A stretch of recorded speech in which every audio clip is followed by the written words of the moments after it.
How would you like a 15% discount to my daily email, the stack of stuff, the show notes, discounts to the conference, all of that? All you need to do is text the word show to 33777.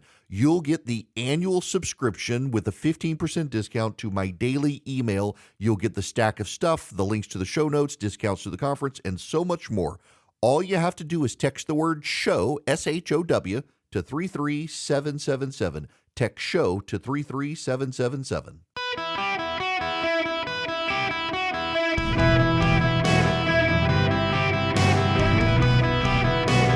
Welcome to the Eric Erickson Show podcast, Hour 3.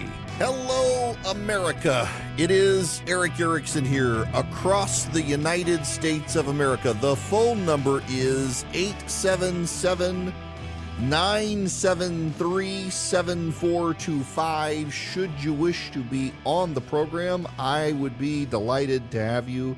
And friends, boy, Chuck Schumer has caused an international incident. This is absurd.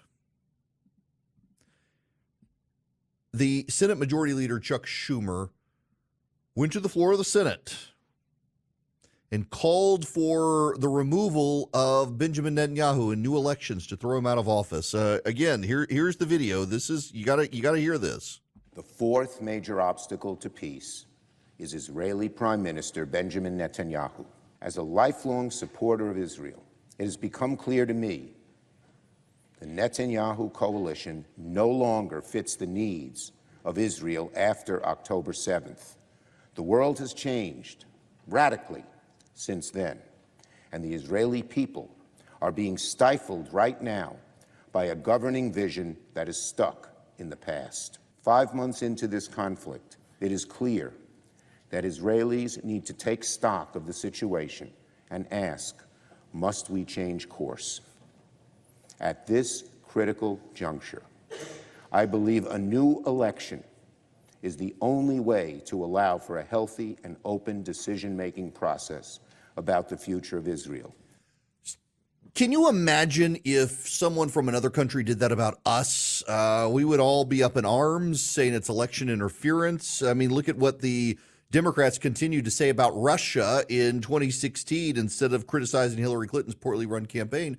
They say it's all about Russia, and we shouldn't have foreign interference. Here comes the Senate Majority Leader of the United States saying that you have to get Benjamin Netanyahu out of the way, and it ignores the reality on the ground in Israel. That there's actually a coalition government right now, a wartime government of all the parties put together to wage war against Hamas. Even the left-wing parties in Israel are aligned behind Netanyahu, not on domestic policy, but on fighting Hamas. And, well, you want to see what's happened here and how Chuck Schumer has caused an international incident? Let's begin with the ambassador from Israel to the United States, Michael Herzog, who has tweeted, Israel is a sovereign democracy. It is unhelpful, all the more so as Israel is at war against the genocidal terror organization Hamas, to comment on the domestic political scene of a democratic ally. It is counterproductive to our common goals. Now, lest you think that, well, this is Benjamin Netanyahu's ambassador to the United States, of course he will have his back. What you probably do not know is that Michael Herzog's brother ran against Bibi Netanyahu from the left. He represented the Labor Party. He lost to Netanyahu. Yes, that's right. Bibi Netanyahu built a multi-party coalition in this war, and the ambassador to the United States is kin to Bibi's last opponent. But it's not only him. Naftali Bennett was the first prime minister of Israel in a decade that was not named Bibi Netanyahu, ran against him. In 2021, Naftali Bennett got elected, and he too has come out and said, former Prime Minister Naftali Bennett, regardless of our political opinion, we strongly oppose external political intervention in Israel's internal affairs. We are an independent nation, not a banana republic. With the threat of terrorism on its way to the West It would be best if the international community would assist Israel in its just war, thereby also protecting their countries. It was idiotic of Chuck Schumer to do that. Now, just think. Chuck Schumer says he and Joe Biden hate Benjamin Netanyahu. We need to take out Benjamin Netanyahu. I got a bold idea. I'm going to go to the floor of the Senate and call for his removal. I'll use my clout as a Jewish American from New York to say he needs to go. And what happens? The Israeli opposition comes out and says, you leave our guy Bibi alone. We'll take care of him. We're at war. You shut up. Well done, Chuck Schumer. Well done. You just rallied Benjamin Netanyahu's Israeli domestic political opponents into his corner. What a moronic thing to do. But of course, this is Schumer, and he's not thinking here. Well, you know what I'm finding more and more is that so many people are living their life emotionally and doing things emotionally that they really have just given up on thinking in depth about how these things could play. Now, look, I confess to you, I'm not an expert on Israeli politics. And you know, one of the funny things that happens online is that people become experts particularly on social media. Suddenly, everybody's an expert. It's kind of dumb. Everybody becomes this expert on Israeli politics. You know, Israel's been having election after election after election after election after election. Had Hamas not invaded on October 7th, I guarantee you there would have been another election. And everybody's an expert. I'm not an expert, but I do read the papers. I do talk to people. I do talk to the actual experts to relay their information to you. And the thing that the experts have consistently come back to me about is that the war in Israel has overwhelmingly united Israelis who do not agree on politics a lot these days. And yet they have overwhelmingly agreed on this situation, and they've overwhelmingly agreed on just leaving the political status quo in place, and they'll settle their grievances politically against each other once they've eradicated Hamas. They've been deeply unified in getting rid of Hamas. The fact that Chuck Schumer would do this and cause yet again this unity to happen, I realize there will be the fifth dimension chess theorists out there saying, well, maybe he actually did this to bring some unity. No, they didn't need unity. They had the unity. This is idiotic from Chuck Schumer, but this is what they've done. Good grief. All right, before I pivot to anything else, I'm going to go on and take some phone calls here because I've got a topic I wanted to talk about yesterday and I didn't get to it, and I want to get to it. Now I don't have enough time because I wanted to talk about what just happened with the Israeli leaders coming out. So let me get to Andy right now. Andy, welcome to the show. Hey, Eric, big news day. Appreciate all you do. Thank you. I have a couple questions. One that's of today's news, but another related to something from a couple days ago. So the first thing is on the Haiti issue. Can you confirm or deny? My recollection of Bill Clinton's involvement with Haiti mostly had to do with sort of like the tawdry aftermath of that, with the Clinton Foundation allegedly sort of stealing aid money or a very corrupt situation there, and the Clinton Foundation seemed to benefit from it. The other thing I had from a couple days ago was I was also outraged by the Nancy Mace interview with George Snuffleupagus. Yeah. And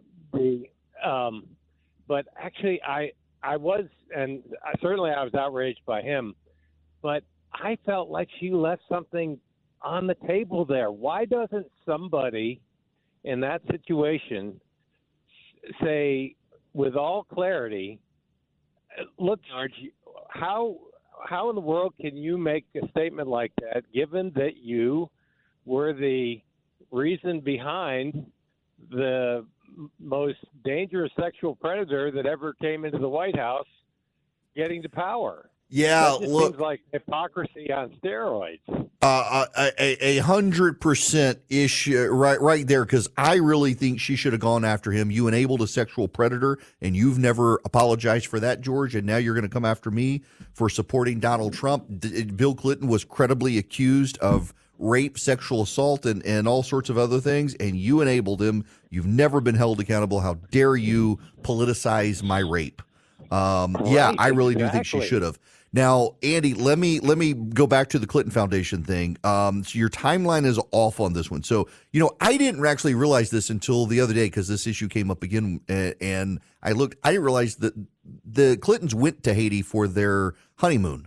They've had a long time relationship there, but the Clinton Foundation didn't start until after he left the White House. He engaged in Haiti. If you recall, Jimmy Carter had gone down there to try to bring peace. And we actually had to send the Green Berets in essentially and kidnap Carter and get him out for his own safety. He didn't realize he was essentially being held hostage. But you're right. There was political collapse in Haiti. We could have gone in and stopped it. He waited for the collapse to happen and then sent the Green Berets in and the like to resolve the situation. But the Clinton Foundation issues came later. But you raise a big issue here of, has there ever been an accounting for all the money the Clinton Foundation has poured into Haiti and clearly hasn't gotten any results? Sure. Yeah. And Eric, one last thing about the Nancy Mace interview, because I've been interested in the process of these things. Does that interview get taped beforehand, or is that a live interview? Because live, that would have been a great line to have delivered. Yeah, and so that's the issue, too, is that they tend to be live, and I've been in these situations where you leave the studio and you're like, dadgummit, I should have said this instead, but it's live and you're under pressure. The pre-recorded ones tend to go at a little bit of a slower pace. That being live also, I'm somewhat defensive of people on the left and the right who are on live TV and you get mad at them. Why didn't you say this? If only, well, you're essentially armchair quarterbacking a live interview, and live interviews are different from a lot of pre-recorded interviews. For example, there are very often times I've done live TV interviews where they don't tell you you're going live until like you get a 5-second countdown. We're live in 5. When they say we're live in 5, that doesn't mean we're live in 5 minutes. It means we're live in 5 seconds. And you're like, oh, here we go. And oftentimes you're not hearing commercial breaks and stuff. And so all of a sudden you hear live in 5 and you got to fire up in 5 seconds. With pre-recorded interview, you tend to know you can stop, revise. There are other things happening. It's just a completely different dynamic between a live one and a pre-tape one. Tom, you're going to be the next caller. Welcome to the Eric Erickson Show. Tom, how are you? I'm doing good. 2 quick things. First, one, thank God for school choice in the state of Georgia. That's where I live. Secondly, what do you expect from Chuck Schumer? The man's an idiot. My main point is, what is your opinion of Donald Trump coming into office and taking because of the unelected bureaucrat nonsense we deal with here, and just taking the top 20 people in the FBI, the CIA, and every cabinet position and firing them and just starting from over. They keep saying that all the underlings are great people. It's a few bad apples at the top. Well, let's take all the bad apples at the top right out of the dang equation and start fresh. I don't think I'm not opposed to doing that. I'm not opposed to cleaning house. Institutionally, you'll have people who say, well, we're going to lose institutional knowledge. Well, you might. But oftentimes the people with the institutional knowledge are lower than the tops. It's the people who've been there for 20, 30, 40 years working in the bureaucracy who are at the point of retirement, and they're not at the upper echelons. At the upper echelons, many of those people happen to be political appointees who, when their president left power, Obama, they were able to roll into the civil service at the same level. And so you've got this class of civil servant who really does believe that they should be there to stop any Republican president, not just Donald Trump. They did it to George W. Bush as well. I don't have any problem with mass firings in the federal bureaucracy.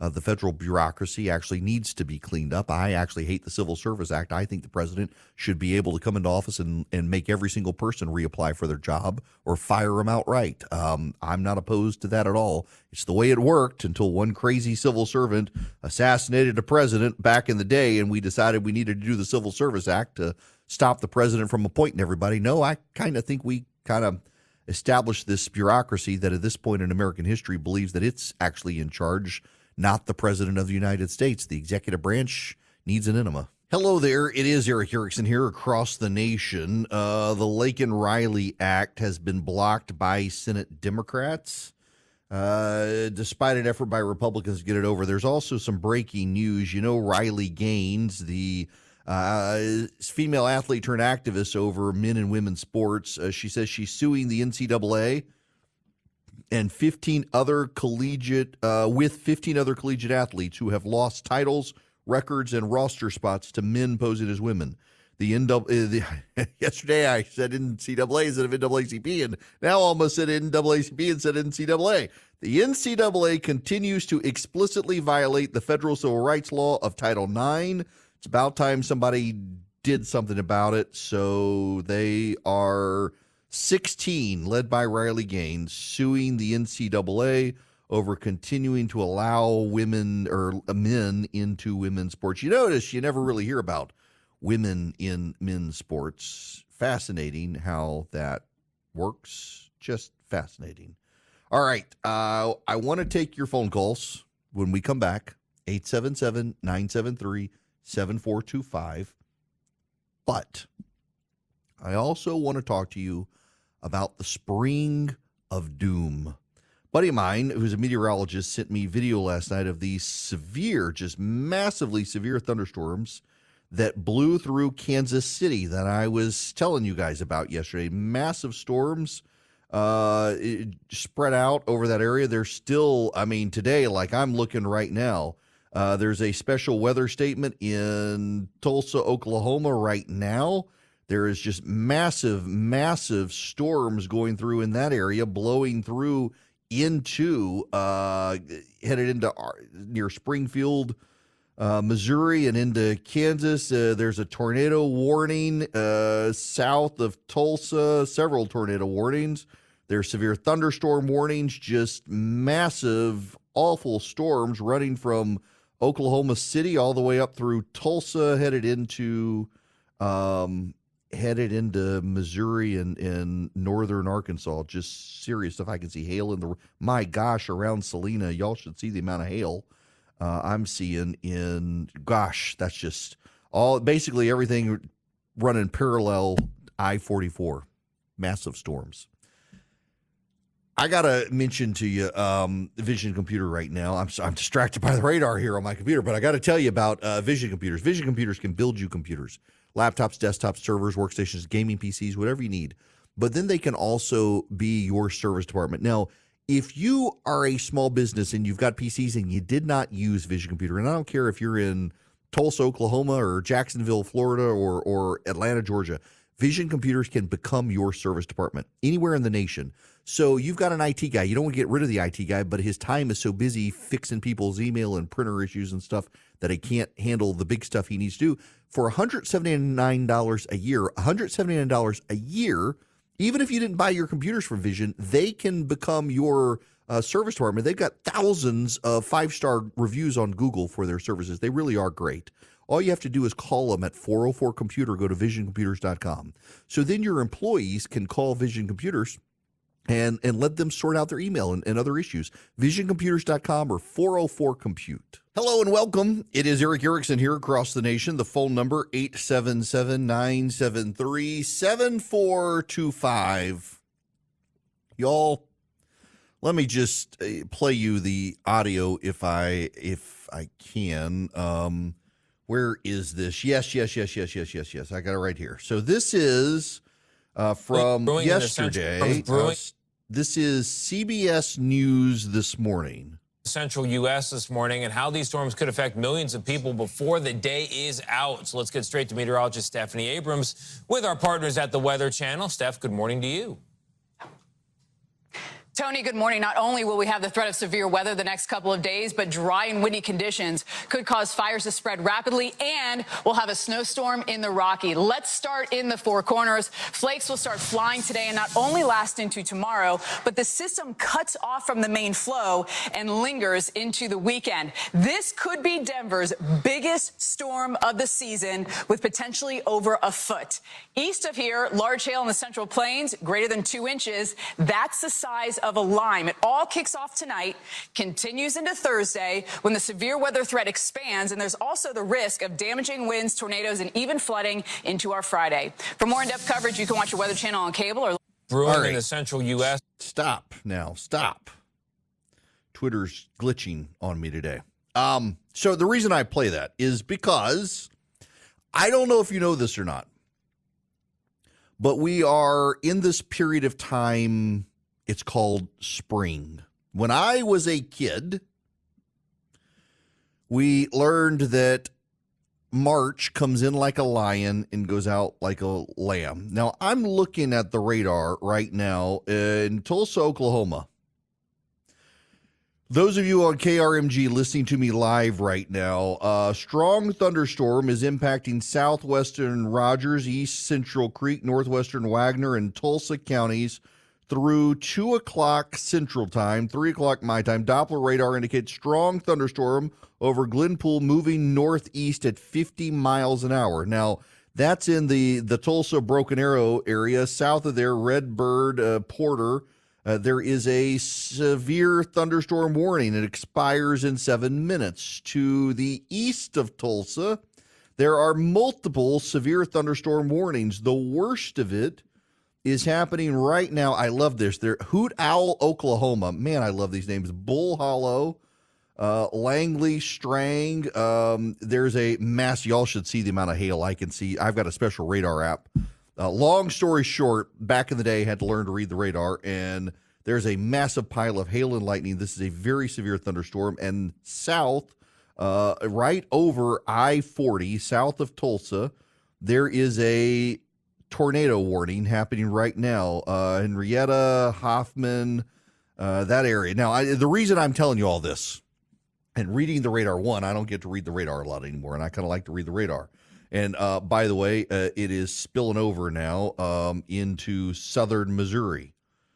Anderson, Pineville, Jane, Knoll, southern Missouri. There's severe thunderstorm warning right now. Y'all, it's springtime. And this is when it happens. To this day, one of my most aggravating moments on radio. It's just so you understand, I kind of have a goldfish mentality on a lot of stuff. I'm always fascinated by the people who can remember things someone said like 15 years ago that still make them mad. Like online, people will come up with something I said like a decade ago. They're like, "You're the guy who said this. How dare you be preaching now?" Like, I don't even remember I said that. And these other people, it's like they have a database of grievances that they want to pull out. I tend to not hold on to this stuff. There is one moment in radio that I will hang on to for the rest of my life that still makes me mad. I was doing evenings on WSB Radio in Atlanta, my flagship station.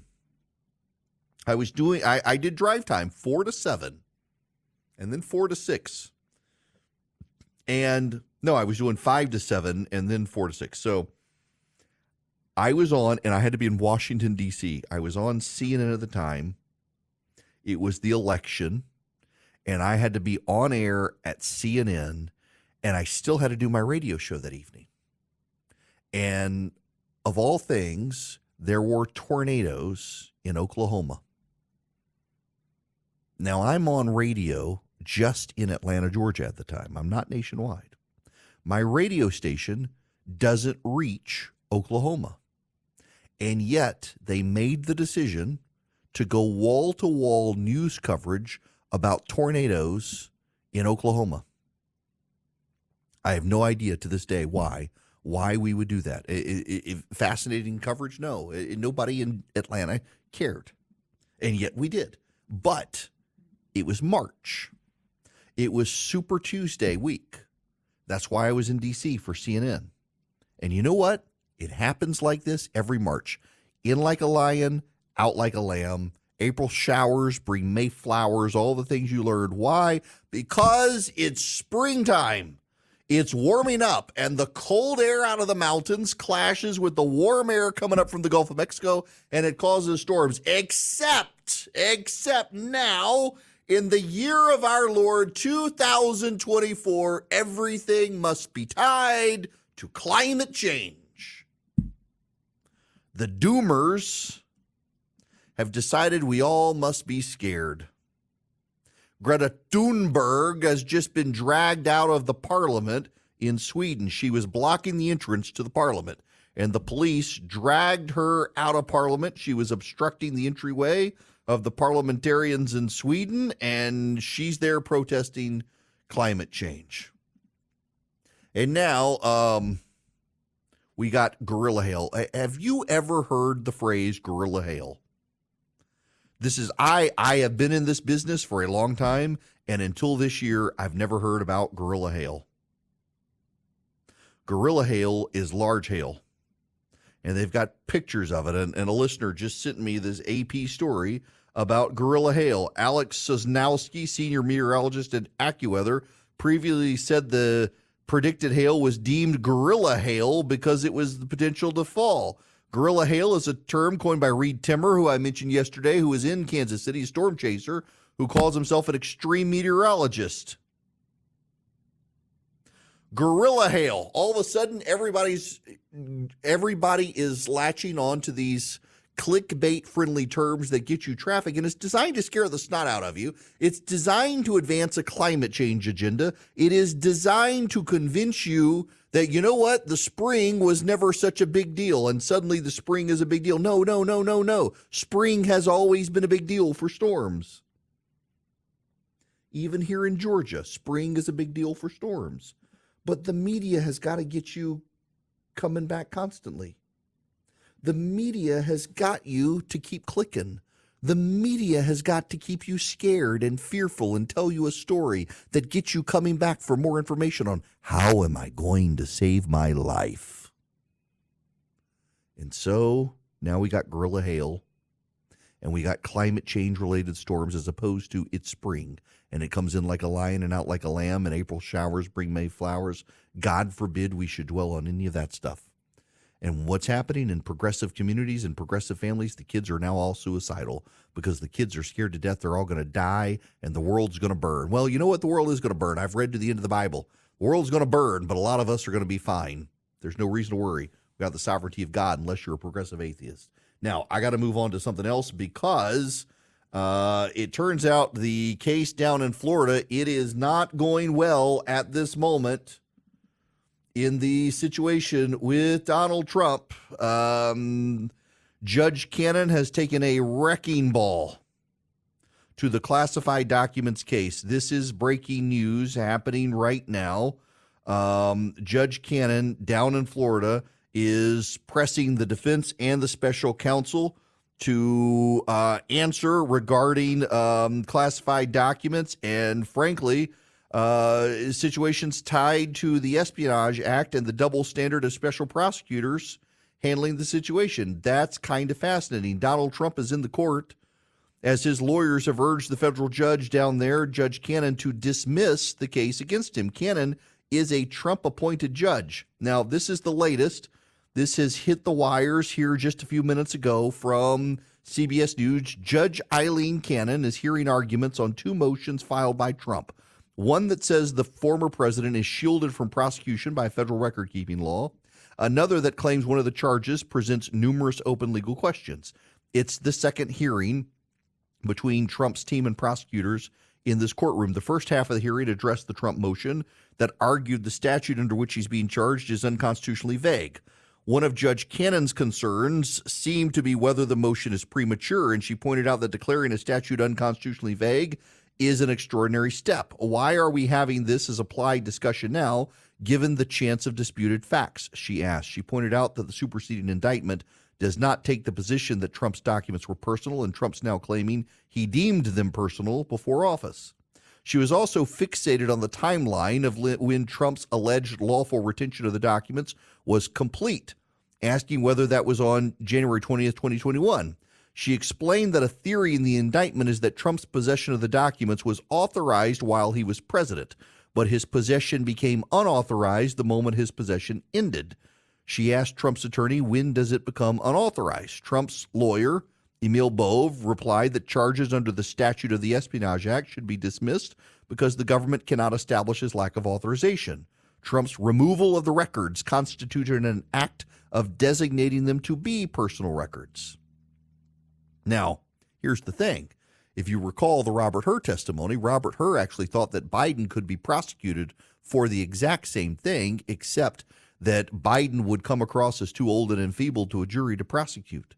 Things actually don't seem to be going well for Donald Trump in Eileen Cannon's court, and that's the case that everybody was like, oh, well, she's in the tank for him. It is funny, though, how the Georgia case is collapsing. Even on MSNBC, and it's notable because it's MSNBC. On MSNBC, the legal analysts, the progressive legal analysts on MSNBC are pointing out that the Georgia case is collapsing, that it turned out that Fani Willis pushed it too far too fast and was too vague and nebulous in her charges, and that's giving Donald Trump a way out of the case. That matters that it's on MSNBC because MSNBC is beginning to rein in expectations on the Georgia case. They've already reined in expectations on the Alvin Bragg case. It's no wonder progressives are just so despondent. It is no wonder that progressives in this country are out of silver bullets to fire at Donald Trump. None of these cases are going to go to trial now. Before the election, none of these cases are going to go to trial except for Alvin Bragg's. And that's the weakest of the cases. And, you know, Trump will very likely be found guilty by a jury of New Yorkers, and then it'll be thrown out by a court of appeals because it's an unheard of type of prosecution, trying to use federal law to tie it to state law when Trump hasn't been convicted in a federal law where that federal law also says states can't prosecute under that federal law. It's a wild case. It's one that no prosecutor advised Bragg to take. In fact, multiple prosecutors told him not to take. They're going to have to take Donald Trump on at the ballot box. And that's the problem for the Democrats. They do not believe philosophically at this point that they can actually beat Donald Trump at the ballot box. The polls suggest they can't. And that's causing all sorts of turmoil. There's actually a story today about the coming commercial real estate collapse. Wall Street is bracing for commercial real estate time bomb, according to The Hill. That's probably why you should be talking to Swiss America, so they can help you protect your hard-earned assets. They're experts at this. If you call Swiss America, let them help you. Tell them I sent you. Call them at 800-289-2646 or go to SwissAmerica.com/Eric today. Swiss America can teach you what you need to know to protect yourself from economic turmoil and protect your hard-earned assets right now. 800-289-2646 or go to SwissAmerica.com/Eric today. Mention my name, Eric Erickson, when you call or text 800-289-2646. Let them know I'm sending you. Talk to them about what they can do for you to teach you how to protect your hard-earned assets right now. You can also go to SwissAmerica.com/Eric. You can get their report this year or on cash as well. It's an important report on how the nation's corporations and government are trying to steer you towards not using your assets, but rather using plastic so they can develop their social credit scores against you. Swiss America, they've been a trusted leader for 40 years in precious metals and want to help you protect your assets. 800-289-2646, 800-289-2646, or SwissAmerica.com/Eric. Message and data rates may apply. Hello, welcome. It is Eric Erickson here. Let's see. Yeah, you know what? I want to go to Bill here. Bill, you've been waiting patiently. Welcome. How are you? I'm good, Eric. How are you? Great. So I have two comments and a quick question. All right.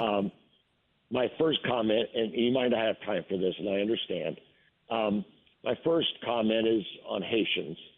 I hired a couple of Haitians back in the 90s that were legal immigrants, and they were wonderful people, just incredible people. Great sense of humor, Christians, and their accent was just so beautiful. Yes. They're just beautiful people.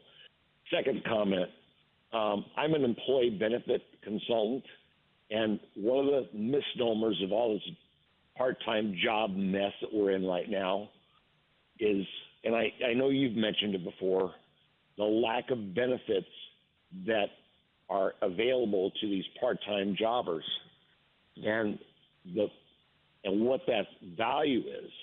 The value of a full-time job is about $7 an hour in benefits, vacations, sick leave, health insurance, life insurance, disability insurance, all which taxpayers have to fund because of subsidies in the health care and all these stupid mandates for all these stupid disability mandates that we all have to pay for because of these idiot policies in blue states. My question is in regards to Trump. A warning sign for Trump is one of my big concerns is Nikki Haley polled 15% when she wasn't even running anymore in Georgia. Mm-hmm. And that should be a warning sign to Trump.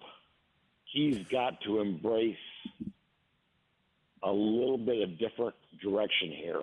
Well, and, I got to say, it's very odd that his team turned their guns on Ron DeSantis again yesterday as DeSantis was making headlines for sending Florida reserves down to stop the Haitian immigrants from sailing ashore in Florida. The Trump team started attacking him again. They seem intent on attacking the candidates still on the Republican side who ran against him, like Haley and DeSantis, instead of trying to unify. And that actually it's a warning sign to me. But the biggest warning sign of all is this: the number of Trump supporters who voted same day. And this is becoming a recurring pattern. You saw it in South Carolina. We've seen it in Georgia now. We've seen it in the Super Tuesday states. They're still not voting absentee or early. They've still got unbridled skepticism towards it. The Democrats, meanwhile, are hiring activists to go out and collect ballots. They're going to engage in ballot harvesting, people. And the Republicans aren't. Republican voters are still committed to voting same day. And we saw them lose a special election in New York because a blizzard rolled through on a special election day in New York. And Republicans decided, I guess I can't go vote. There's a blizzard outside. I can't drive. They could have voted early, and they didn't. There's that much skepticism. That's going to be what costs Republicans the election in November. That's going to be what costs us. And that's terrible. It's a terrible, terrible thing. Now, got to tell you, again, breaking news here in Georgia where I am. Senate Bill 233 has passed. That's the school choice legislation. The House of Representatives in Georgia has advanced the school choice legislation. It's got to go back to the Senate where the votes exist to pass it. Brian Kemp's going to sign it into law, and Georgia will get school choice.